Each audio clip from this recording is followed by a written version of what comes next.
maybe COVID, not just the vax, but the virus itself, changed the way people think and feel about themselves and understand themselves. Do you think that's possible? Yeah, it's absolutely possible. And it was already shown with SARS-CoV-1, the predecessor of SARS-CoV-2. Yes. It was published already in 2007, 2008, papers which showed that the spike protein itself is capable of doing something which we call neuroinflammation. That means kind of a cytokine storm in the brain. And I've worked on this issue for the last 10 to 15 years, actually published a paper, Unified Theory of Alzheimer's Disease, which is Alzheimer's. Most people think it's the cause is age, but the real cause of Alzheimer's is actually neuroinflammation and our lifestyle. And so the reason age is correlated to it is just because it takes decades to develop disease. But neuroinflammation can be caused by many things. It can be caused by excessive fear, by fear-mongering.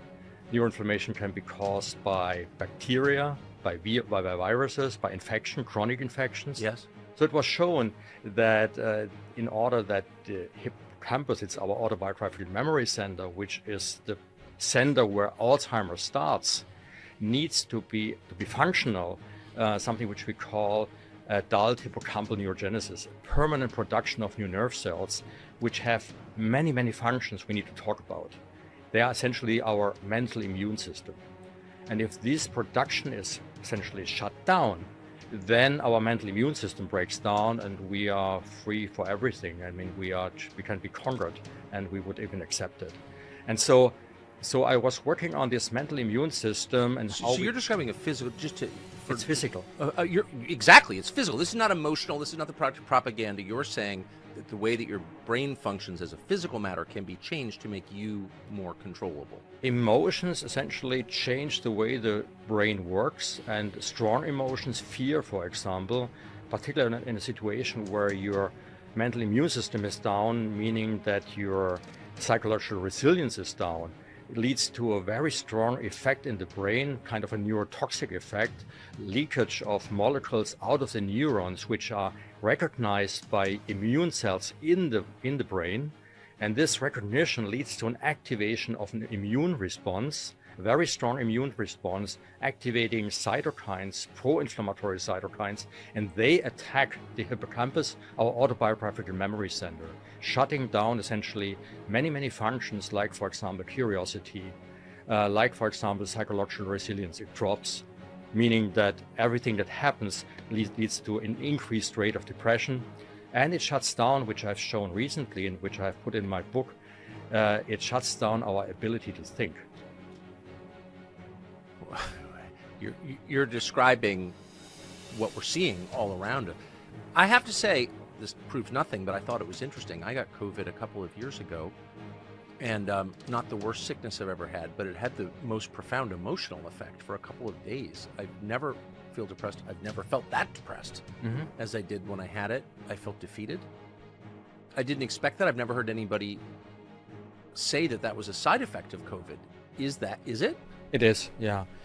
So when in 2007, 2008, the first papers came out on how SARS-CoV-1, specifically the spike protein, is able to activate the neuroinflammatory process, shutting down the production of these nerve cells in the hippocampus, in our autobiographical memory center, the consequences are clear.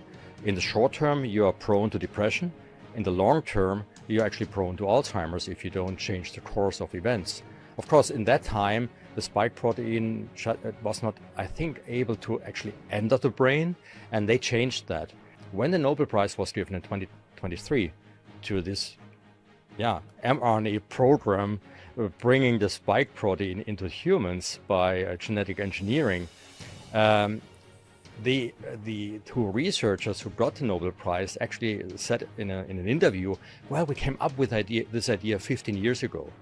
So when you look back 15 years ago, it was clear that the spike protein is a bioweapon against the brain, particularly the part of the brain which we call I call our mental immune system, which is the very important part that makes us human, which allows us to think, which allows us to be curious, which allows us to explore the world and develop a culture, everything. So the spike protein essentially attacked humankind, the very basis of humans. Of course, at that time, the spike protein was kind of not very dangerous because it was an external inflammation outside the brain, which of course is transmitted to the brain, that's known. And so we had an indirect neuroinflammation. If you really want to attack the brain, you have to get the spike protein into the brain. That's really dangerous. And so two things happened actually here. So first of all, they changed the SARS-CoV-1 into SARS-CoV-2 by including this furin cleavage site into the spike genome, in the gene of the spike protein. So if you insert this cleavage site, you create essentially a target for a molecular scissor that all our cells have, which we call furin. If furin cleaves the spike protein two halves, we have two subunits, S1 and S2. And the S1 subunit is the outer part, interacts with the same receptor that is also our fear receptor, our danger receptor on the immune cells. And that triggers essentially a cascade of events which at the end leads to an output of enormous amounts of pro-inflammatory cytokines. Each individual of them, is a whole cascade of different ones. Interleukin 1, interleukin 6, TNF-alpha, interleukin 17, whatever. All of them were shown to shut down the production of new nerve cells in the hippocampus, which we require for curiosity, psychological resilience, and our ability to think. And those are the effects of the vax, of the mRNA vaccine. Not only the vax, the virus itself. I think you may be, it's a lot to take in, but you may be answering the question, why after the mRNA vax was shown not to stop transmission, did governments continue to push it on their populations? Absolutely, they pushed it even on unborn children, and they, yes, women who are pregnant, young children. So these are all different pieces of a puzzle I couldn't understand. And only when I realized it's not about health, it's not about not even money, it's about conquering the human mind, then it totally made sense suddenly. And all the pieces of the puzzle fell together seamless, and I had a picture in front of me which clearly showed what they are up to. And that is really to undermine the human ability to think, and it's even worse than that. It's even worse than that, which I show in the book, because we need this production of these new nerve cells not only for curiosity, psychological resilience, or our ability to think. They are also necessary for memorizing and retrieving new memories. So if you shut down this production and force the hippocampus to memorize all these different stories, these fear-mongering narratives, then these narratives will enter the brain. They will be memorized in the hippocampus, but for a cost. They will override pre-existing memories. There's no other way around it, because you have no production of new nerve cells allowing new memories formed without harming previous ones. So what happens is you override with the narratives, with the fear narratives, with the technocratic narratives, you override your pre-existing memories, your individuality or your personality, and change it. If intentional, this would be the most evil thing ever done. Absolutely. Actually, the World Economic Forum has a program, a brochure they bring out every January, and they talk about permacrisis, and they have hundreds of points that they are actually listed in my book, what they have in mind or in their background where we can start the next crisis. We need to change the story so that at the end of the day, your personal history is overwritten by these fear-mongering stories, and you have to change it, otherwise it doesn't work. So that explains it. It explains something very interesting, actually, by the way. I couldn't understand, because as I show in the book, it was all well planned. There were plans already out there, 2018, the program 201, we know that, everything was planned. But when it really actually happened in 2020, our government in Germany, for example, had new rules every day, changing rules all the time. And I said, they're behaving like they didn't know what they do, but everything was so well planned. The vaccine was out so quickly. Everything was planned, but they did as if they had no idea what they should do.